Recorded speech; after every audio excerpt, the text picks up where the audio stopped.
Hey everybody, welcome back to Vegas Tips and Tricks. Hey, it's Memorial Day weekend. Hope everybody that's not working has a lovely 3-day weekend. I'll be working tomorrow, that's Saturday, so it's Friday night as I record this video for you to enjoy, which means, since it's nighttime, we're having a beer tonight. I love it. Hey, I'm only 2 weeks from Vegas. Don't tell anybody, it's a secret. Anyway. Tonight's topic, or this week's topic on Vegas Tips and Tricks, is simply why Vegas. As you may have noticed from many of the previous episodes, they've focused on topics that I have been asked about frequently.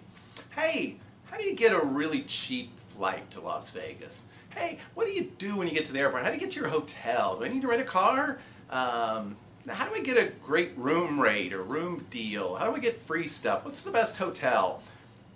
Hey, we've talked about all of those things in the past few months. But tonight I'm going to address a question that is not necessarily asked of me by people going to Las Vegas, but by people who don't go to Las Vegas. And that is, why do you keep going to Vegas? Why Vegas?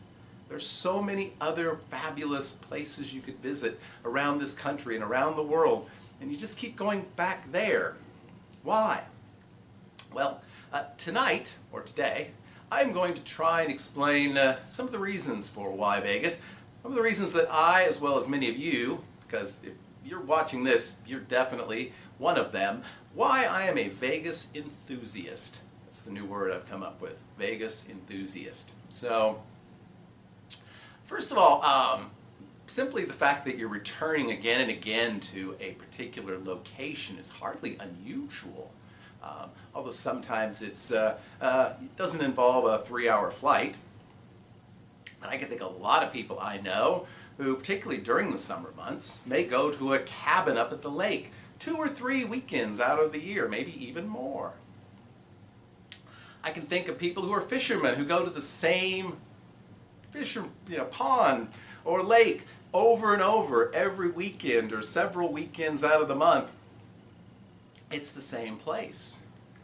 Or people who play golf, who may go back to the same golf courses and play the same courses over and over again.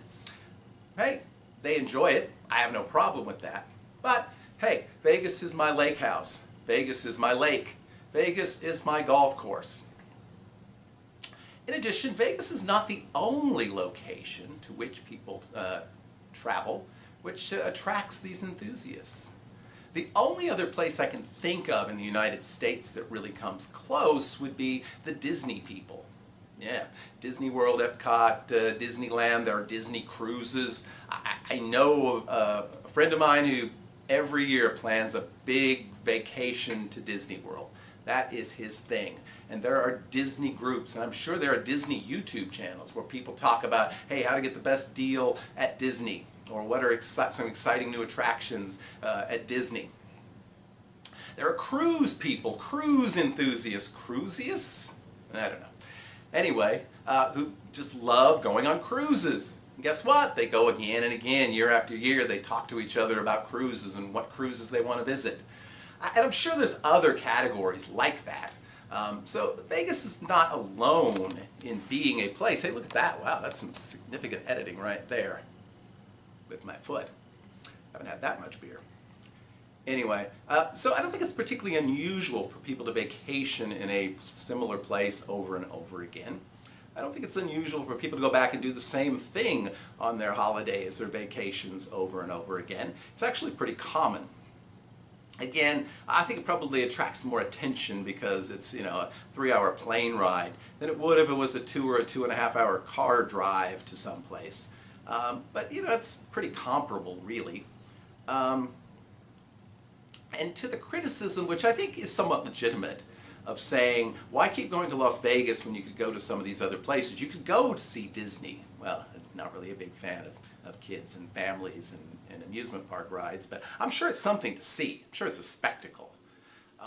Why don't you go to some of the other great scenic wonders of America? Well, I've seen a lot of the western United States, to be honest. I went to a lot of these places as a kid. I was lucky enough that my folks always took a vacation, and we typically traveled through the Rocky Mountains in different parts of the western United States. I've seen a lot of those places. They're extraordinary. I'm not really motivated to keep going back. And there are some great cities in the United States. I've visited cities like Chicago, Seattle, Los Angeles, San Francisco. I think they're fascinating. I think they're interesting places to hang out. And I might visit them more frequently if, frankly, it was a better deal.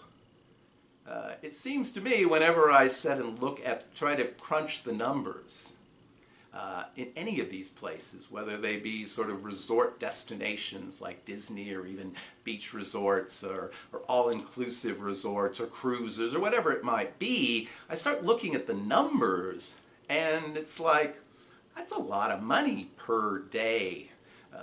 That's very expensive to have a nice hotel in Manhattan or Chicago or San Francisco or at Disney World or on the beach. Las Vegas, whatever its many failings, whatever its many faults, and even though over the past several decades it has become less so, it remains one of the great vacation values you can possibly find. I can't find when people say, what hotel should I stay at? Well, in a lot of cities, if you really wanted a great experience, there might be 4, 5, 6 hotels you should stay at. And you'll probably pay 2, 3, 4 or more times what you would pay for a comparable experience in Las Vegas. And there aren't typically a lot of those sort of all-inclusive sort of resort type hotels with major, pools, entertainment, multiple restaurants on site, and obviously in Las Vegas you also have the casinos, but multiple bars, and I mean you have basically an entire vacation right there in your hotel in many cases. But if you're not satisfied with that, you can literally walk across the street or next door and have a similar experience, but a somewhat different one. And that's also part of it. When you travel to most cities or most sort of vacation destinations, you frequently find that you either have to drive there or you have to rent a car when you get there because the things you want to see are so spread out. Now, there are obviously many attractions in Las Vegas and in the Las Vegas area which it would probably be a good idea to have a car if you want to check them out. But for the first-time visitor, or for the visitor who's primarily interested in spending time in and around the hotels on the Strip, you don't really need one, because you can walk to much of the things you want to see. You can do that in some major cities as well. San Francisco, a great example. New York City would be another one. Chicago, there's multiple places like that. But again, in order to do that, you're going to be staying in the center city, and if you're staying in a nice hotel in the center city, again, add up the costs. Just go ahead and do it. I'll wait. Okay. So, for me, Vegas is just such a great value. And if you're a gambler, if you play a decent amount, it's even more of a value. If you know how to play the game, hey, watch the comps videos from the last 2 weeks. We'll have more about that coming up soon as well. But, I may lose a significant amount of money when I'm in Las Vegas, most of the time. Sometimes I win, but in effect that also pays for my hotel room, pays for a number of my meals, maybe some of the entertainment that I experience while I'm there. So unlike, if I pay my money up front and go on a cruise or go to a resort somewhere, I'm not getting that money back, ever. In Las Vegas, there's always a chance that I might walk away breaking even or even getting a little bit ahead. And the final reason I'll give for visiting Las Vegas is that it's never really the same vacation over and over again. I'm not going to go fishing on the same dock. I'm not going to play the same exact holes on a golf course. I'm not going to stay in the same cabin. I'm frequently going to stay in different hotels. I'm going to try different restaurants. And because there's such a variety of options available in Las Vegas, I can tailor entirely different vacation experiences every time I go. I'm torn. Sometimes I think, boy, I'd like to spend my vacation just downtown, Because there's so many things I'd like to do there that I haven't done. Or this part of the Strip, or that part of the Strip, or maybe off the Strip. So there's so many different things to do and so many different experiences you can have, all within a very small, compact area that is typically walkable or a short cab or lift ride away. So that's some of the reasons why Vegas. Why Vegas for you? Because I suspect, again, if you're watching this video and you've made it this far, you're a person that really enjoys going to Las Vegas. What attracts you to the city? Is it the people? Is it the gambling, the drinking, the partying? People go there for a lot of reasons nowadays. It's not just gambling. People go there just to eat. People go there just to go to clubs or shows or to shop. So let me know what it is that brings you back again and again to Las Vegas. I've now let you know some of the reasons that I continued to make it my favorite vacation destination and the place that I'll be revisiting this spring for the 42nd time. Alright, we'll be back next week. We have an interesting video coming up on Wednesday, so I'm not going to tease it out for you yet, just let you know you want to stay tuned for it. It's going to be something a little bit different. I'll be back again next Saturday with an Vegas tips video. If you have anything you want me to talk about, again, hit that up in the comments below. Make sure you like this video. If you haven't subscribed, please subscribe to this channel. I think if you enjoyed this video, I think you're going to enjoy the ones upcoming. And anyway, hope that you have a great and lucky week. And until next time, see you soon.